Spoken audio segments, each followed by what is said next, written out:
네, 화이트인 라디오 생생경제 2부로 이어가겠습니다. 지난주에 삼성전자, SK하이닉스 두 반도체 기업들이 주주 환원의 이슈로 코스피 반등에 대한 기대감을 키웠습니다. 그런데 오늘 보면요, 별로 효과는 미미했던 거 아닌가 좀 엇갈리는 그런 측면도 있는 것 같습니다. 미국 장기 국채 금리 쇼크 이것도 계속 이어지고 있는데요. 이렇게 주가 반등하기 힘들 줄 몰랐습니다. 요즘 더 핫해진 분과 함께 우리 시장에 대한 이야기 나눠보도록 하겠습니다. 문남중 대신증권 수석 연구위원과 함께하겠습니다. 위원님 어서 오십시오. 안녕하세요. 한 달 만에 다시 나오셨는데 당시에 5,000P가 저점이다 이런 말씀을 해주셔가지고 요즘 스타가 되신 것 같아요. 뭐 알아보는 분들 좀 있습니까? 그 전보다는 네. 조금 관심을 많이 가져주시는 듯한 분위기예요. 그 알아보시는 분들의 네. 눈빛이 좀 안 좋거나 험악하거나 이러지 않습니까? 눈빛까진 보진 못했습니다. 다행히. 조심하셔야 될 것 같은데 그래도 거기 네. 여의도랑 좀 떨어져 있어갖고 좀 낫나? 네, 조심히 다니겠습니다. 알겠습니다. 조심하시기 바라겠습니다. 이 주가 전망 이야기는 뒤에 조금 더 자세히 해보도록 하겠고요. 자, 지난주에 있었던 뉴스부터 한번 짚어보고 가도록 하겠습니다. 삼성전자가 국내 기업 역사상 최대 규모의 주주 환원책을 냈어요. 그거에 앞서서 SK하이닉스도 이 내용을 내놨는데 오늘 시장의 반응을 보니까요. SK하이닉스는 그래도 조금 오르다가 지금 힘이 빠지고 있고요. 삼성전자는 거의 7%가 빠지고 있습니다. 시장이 되게 실망했나 봐요, 이거? 어떻게 봐야 돼요?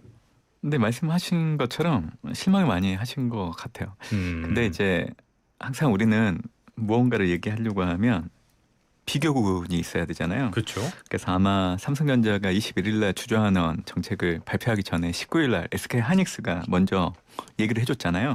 그러다 보니까 양사의 주주환원 정책을 좀 많이 비교하는 것 같아요.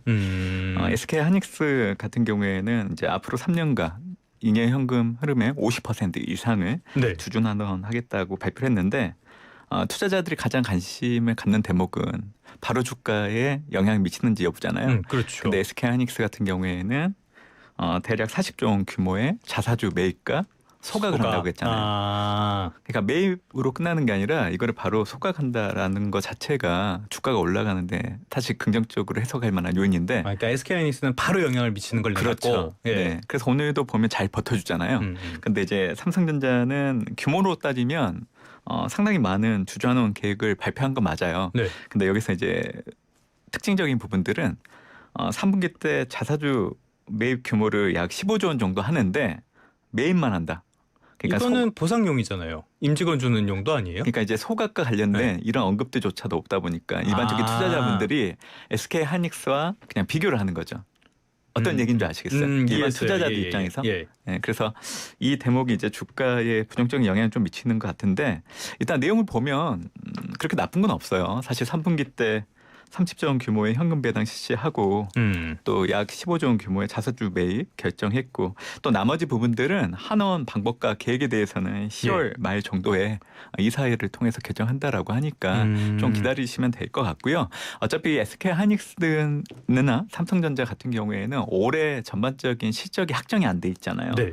그러다 보니까 일부 주주환원 계획을 하고 이제 실적이 어느 정도 대략적으로 이제 확정이 되는 그 시점이 된다라고 하면 더 구체적인 주주환원에 대한 내용을 발표할 걸로 좀 예상을 하고 있기 때문에 지금은 실망하시겠지만 좀 시간이 지나면 좀 괜찮아지지 않을까라고 생각을 해보고 있습니다. 그러니까 나쁜 건 없는데 시장 기대에는 미치지 못했다 이렇게 볼 수 있는 거잖아요. 그래서 오늘 7% 가까이 빠지면은 요거는 실망이 좀 과도한 거다 이렇게 볼 수도 있는 거예요?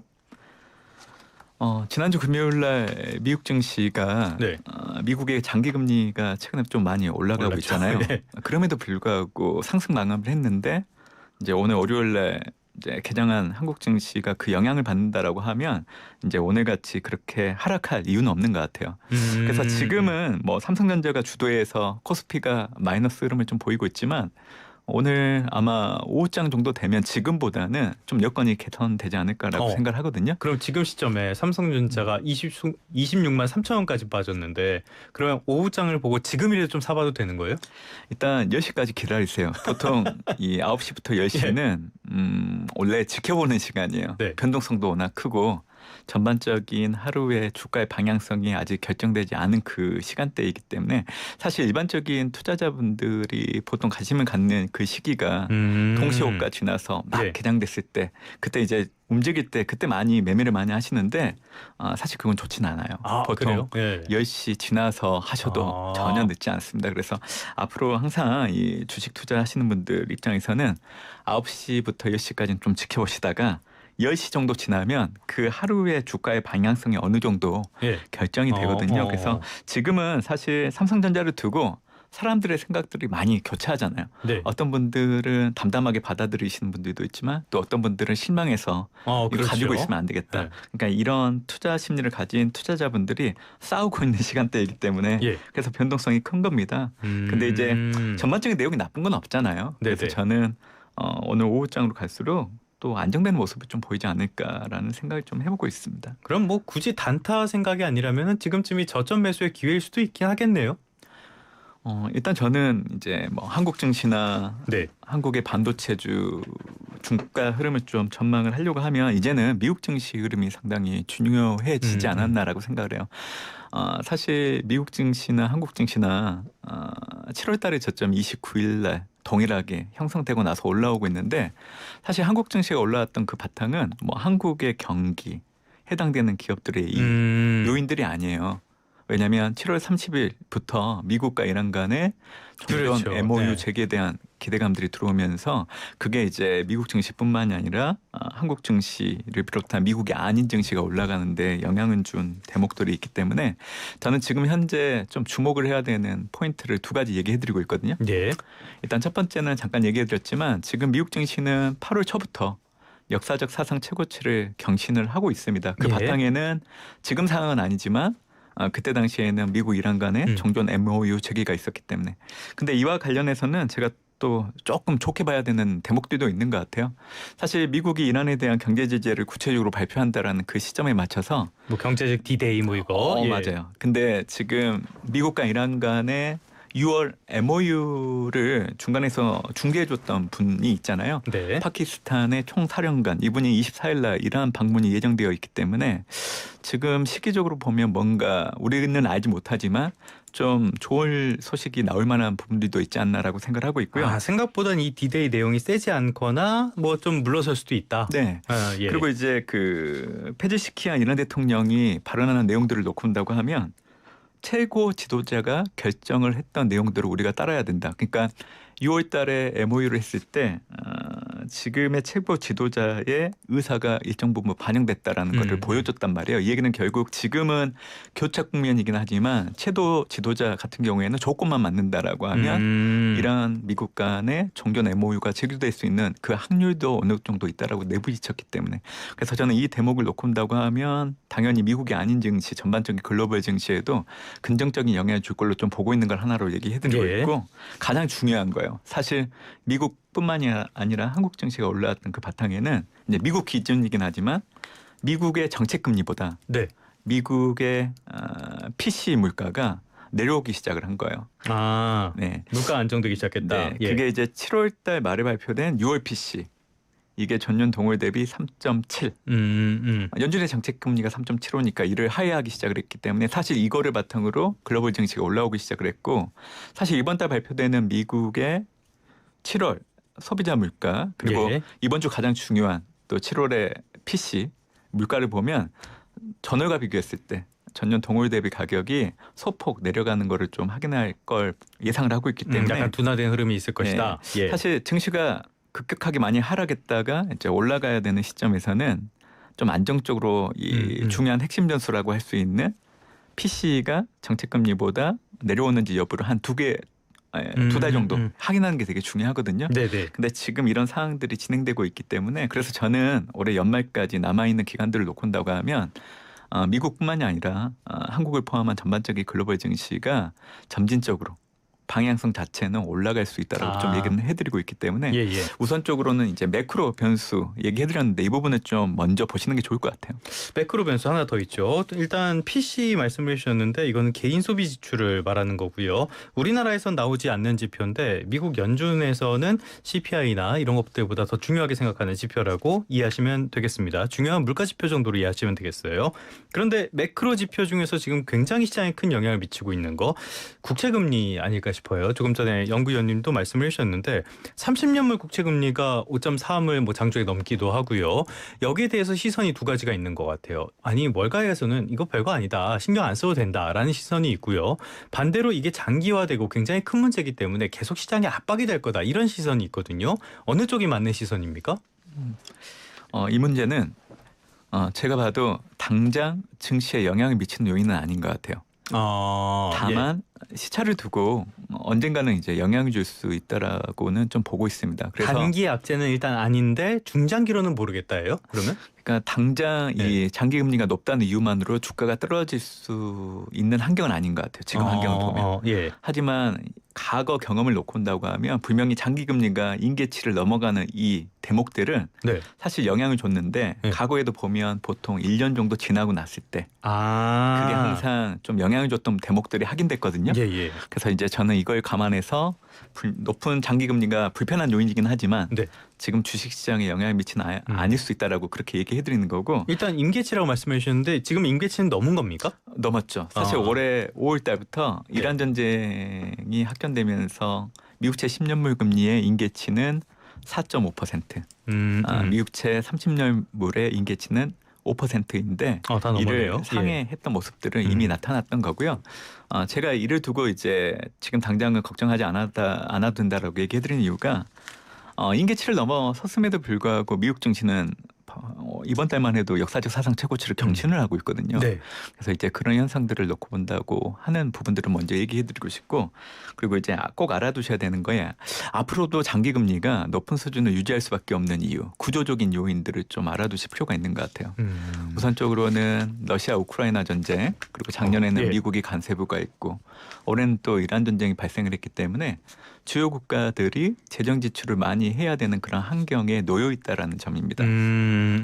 국방비가 늘어나고 있는 부분들, 그리고 금리가 높기 때문에 경기 악화에 따른 정부의 재정 적자가 늘어날 수밖에 없는 환경들. 우리도 지금 재정 적자 빠르게 들고 있잖아요.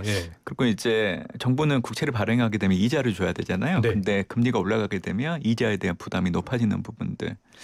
그리고 이런 사항들을 감안한다라고 하면 높은 정부 부채, 재정 적자 악화라는 부분들을 감안한다라고 하면 어차피 정부는 재원을 도달하기 위해서는 국채를 많이 발행할 수밖에 없거든요. 그리고 금리가 올라가게 되면 채권 수익률이 낮아지잖아요. 그러면 국채를 대규모로 가지고 있는 대형 기관 투자자 입장에서는 가지고 있는 채권을 매도할 수밖에 없단 말이에요. 그러니까 지금 보면 전반적으로 시중에 유통되는 국채 물량들이 계속 늘어날 수밖에 없는 거죠. 그러다 보니까 금리가 지금처럼 높은 수준까지 올라왔다라고 그렇게 좀 보시면 될 것 같습니다. 그래서 기관들이 국채를 파니까. 그렇죠. 그래서 이제 이런 구조적인 요인들을 감안한다라고 하면 지금의 높은 금리가 당장 주식과 같은 위험자산에 부정적인 영향을 미치는 요인은 아니라고 그렇게 얘기해드리고 있고요. 중요한 거는 올해 미국의 장기 금리가 임계치를 올라서기 시작했던 그 배경에는 되게 심플합니다. 이란 전쟁이 확전됐기 때문에. 그래서 만약에 앞으로 이란 전쟁이 확전이 아니라 지금보다는 좀 긍정적인 흐름으로 전개된다라고 하면 장기 금리는 다시금 임계치 아래로 내려올 여지가 있다라는 거죠. 이 얘기는 결국 대규모 국채를 많이 가지고 있는 기관 투자자 입장에서는 손실 보는 부분들이 좀 메꿔지기 때문에 굳이 국채를 던지려고 하진 않을 거 아니에요. 그렇게 된다라고 하면 기간 프리미엄 자체가 좀 짧아질 수 있는 부분들이 있기 때문에 그래서 이제 장기 금리는 낮아지면서 다시금 주식시장과 같은 위험자산 가격들이 올라가는데 영향을 줄 수 있다라고 저는 생각을 하고 있는 겁니다.